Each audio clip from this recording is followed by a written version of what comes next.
Kwa hii huduma namba wameleta wale wazungu wa kutoka nje ili wakuje wawasaidie kuiba, na tunajua sio pesa tu wanataka kuiba, pia wanapanga kuiba kura. Mtaitikia Hustler Nation tuibiwa kura? Mtasimamia kura zetu? Nikikachi na wewe Mathias Kola mwenye umeletwa kufanya hiyo maneno ya huduma. We need to know why you're here. We need to know why procurement is being done by NIS instead of the parent company. Na ile huduma ingine tulifanya hatujaona matokezi, ama mulisikia wapi? Hamujasikia? Thank you very much. Thank you. Pesa nyingi sana wanaweka pale ati Mkenya apatiwe huduma namba. Mimi nimeuliza hii huduma namba itaongeza mifuko ya Wamasai ama itaongeza? Hii mambo ya huduma namba inaweza ikafanywa na chuo kikuu cha University ya Nairobi bila malipo yoyote.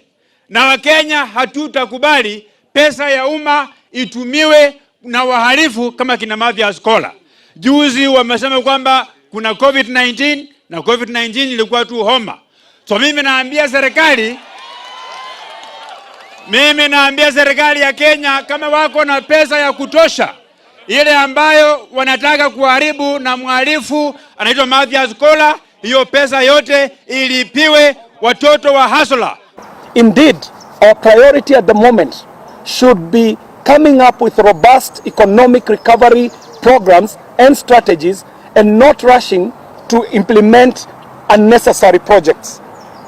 We would like to ask the following from the Minister of Interior and the National Intelligence Service, NIS. 1. What is so urgent about this huduma number? Because this agency is pointing to some curious interests. Why is its procurement being done secretly and not in open, transparent and accountable manner as is demanded by our constitution and our procurement laws? And why not under the line ministries and departments that are in charge of the process? The speeches you are listening to were the speeches of Kenya Kwanza politicians lecturing fourth President William Ruto that huduma number and Maisha number were all meant to rig the last year's 2022 general election. And that project, even though it failed, it was largely criticized and opposed by Kenya Kwanza team. William Ruto went to the top of the car telling supporters and hustlers that that was not very important. Huduma namba kwanza ama uchumi kwanza. And the government that campaigned on the platform of Uchumi Kwanza has rolled the very first project at the onset of its second year, huduma number. And that is why I say, the level of political hypocrisy exhibited by the crop of leaders we have now is legendary. The level of hypocrisy is legendary. To say the truth, I've listened to Didmas Baraza saying there that huduma number, the tender ought to be given to Nairobi University students. The Nairobi University students are still there today. So if government is rolling such a program, it will be there. I played those soundbites to start this podcast intentionally because I wanted to show you what your leaders said about huduma number. As we speak, government is rolling the second phase, or is rolling a digital ID known as huduma, a digital ID that will bring together all the different aspects that is identical to that huduma number. The digital IDs will have 4 components: Maisha card, Maisha number, digital signature, and master national population register. That's what we've been told that it will include. Now that project has been rolled once again. I am so curious about this Huduma and Maisha card project. Despite the fact that this project is $1 billion project, and we have not yet been explained to directly how this project is helping in reviving our economy, every administration since Uhuru Kenyatta seems to be interested in this project. I'm so curious, what exactly is the interest in this project? It is the fact that there is an interest is not surprising. The other reason why I'm so curious about the Search Digital ID project is that it has never gotten into its fruition. Even the one that was initiated by under Uhuru Kenyatta regime, it never reached to its fruition, and there were court injunctions that were thrown on its way. And opinion experts are divided whether the intention has always been to harvest data or even to issue the digital IDs. You may need to think along those lines. Is it ever a plan that is rolled just to harvest data, the same as the word coin, or the intention has been to let Kenyans get digital IDs? What do you think? Tell me your thoughts on that before I give you the bombshell of this podcast.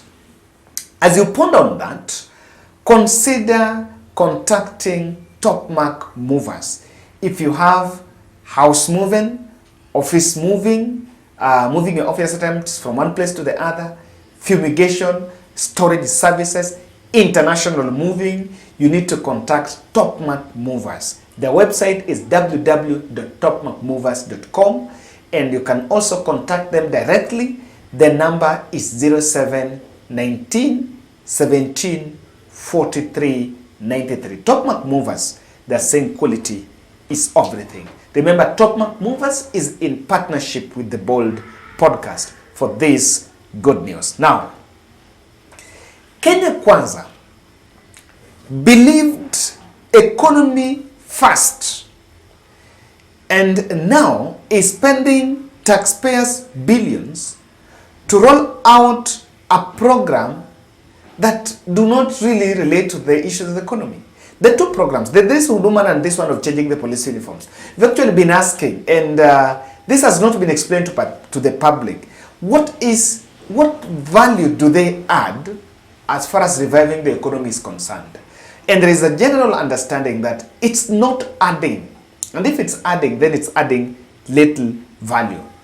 I want to say, it is moral decay and it's a moral hazard to tax high, to impose heavy taxation in the name of collecting money for government, only to roll out such projects.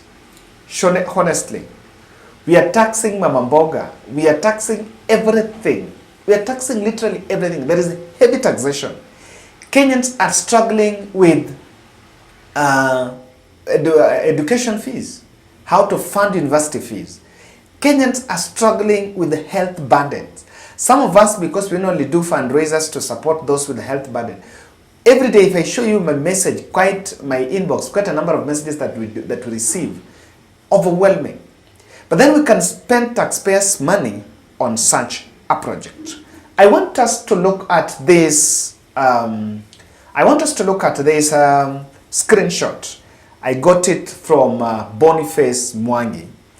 And Boniface Mwangi released this statement, or leaked out this screenshot that allegedly he was given, or rather he received it from another Kenyan. He received it from another Kenyan who had worked with, I think, the Chinese government. And this was in respect to this was in respect to the first phase of Huduma number that was spearheaded by the government. This is what he's saying. Was our personal data sold to the Chinese hey, the Office of Data Protection, any truth in this? Ama ni stories za jaba? What happened to the data that was collected for Huduma number? Doesn't it exist, still exist, or was it destroyed? I say, hi Bonnie, let me shock you a bit. You have been right all along about Uhuru Kenyatta's government. Jana, I bumped into an old pal and we talked about a lot about various projects that are being done. We talked about various issues affecting our country. The guy is a senior IT professional who does a lot of international software businesses. He told me something about our data that almost killed me. Remember, Huduma number, all that data we forcefully took, they forcefully took from us was sold to a Chinese firm. He told me the Chinese company has data from 28 million Kenyans that he was shown and saw with his own eyes in China. Now, the Chinese are apparently working backwards with the biometrics and are also able to even know what diseases we are suffering from, plus what medicines to put the sick in a permanent medical dependency and all that. Of course, that is just another information that has came from another Kenyan. So, but what that information shows, it actually brings the question of our data. Is this Huduma project a data harvesting project to poach data and sell for some fortunes, or really the intention has been to give us the digital IDs? This question has to be answered. This question, I think, those stakeholders are responsible to give us an answer. Miguna is saying that developed countries like US and Canada are yet to introduce the compulsory digital IDs because their citizens have opposed it. But here, who is here to oppose it for us? Kenya lacks the digital infrastructure to prevent cyber attacks, including hacking, hence making the harvesting, processing, and storage of digital identity prone to abuse and illegal poaching. Even those who are sitting in this data can also be attacked. This data can still be encroached by other forces and be sold. That is what they are saying. But according to me, something is very suspicious. And from what I see, clearly there have been a deliberate effort to harvest data. I don't think anyone is going to give us these IDs, because this case, and I remember even the first Huduma number, it was stopped in court. What will stop this one from going to court after harvesting all that data? Because after even harvesting that data in the first phase, then before you go to the processing and the next step, the court says it's illegal to acquire people's data by force, breaching the privacy rules, breaching the privacy provisions in our constitution. So what will stop? At the end of the day, these projects will end. Ultimately, it gets somewhere at data collection. Now, why can't we use the previous data that we collected? And even not that, we do census, and just we did census in 2009. We collected almost everything and anything we needed to know. Then we also did Huduma number 1, where we collected data. Isn't it the same data going to be collected? So that they just use the data they used for the Huduma number 1, because the office of in charge of the data collection is still there. So they will still go to that office, pick that data, and process and give us the digital IDs. If indeed that is what the intention has ever been. Number 2, this is one of the projects. It's normally very suspicious because it's one of the projects that is not normally fully subjected to public participation. I bet today, if I am just to take this camera and stand by the roadside and ask bypassers, do you need a digital ID? Just ask randomly and do a survey. You realize that not even 30% of Kenyans will say yes. If you ask Kenyans, between digital IDs and economy, which one first? They will say economy.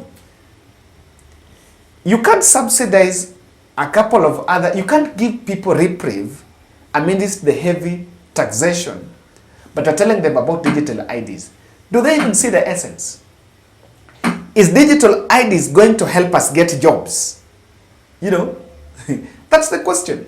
Is it going to help us get jobs? Is it going to help the young people of this country to be able to fend for their feed their families? Is it going to lower the prices of goods? Because that's what the young people, that's what the people of this country want to know. That's what the population want to know. So this project, it's normally very suspicious because it's not normally subjected to public participation. Now, why is the state shy defending this Huduma project in public? William Ruto has been moving almost every weekend in almost all these regions. And he's the person that speaks about government agendas, government projects. Or even this one falls under Kindiki. But why am I not seeing a spirited effort by government to do creative awareness on this project? Why is it that this project has remained a boardroom thing and it's not being relayed in public? PSS in media is normally given at a subsidized rate, and community radio stations give them free.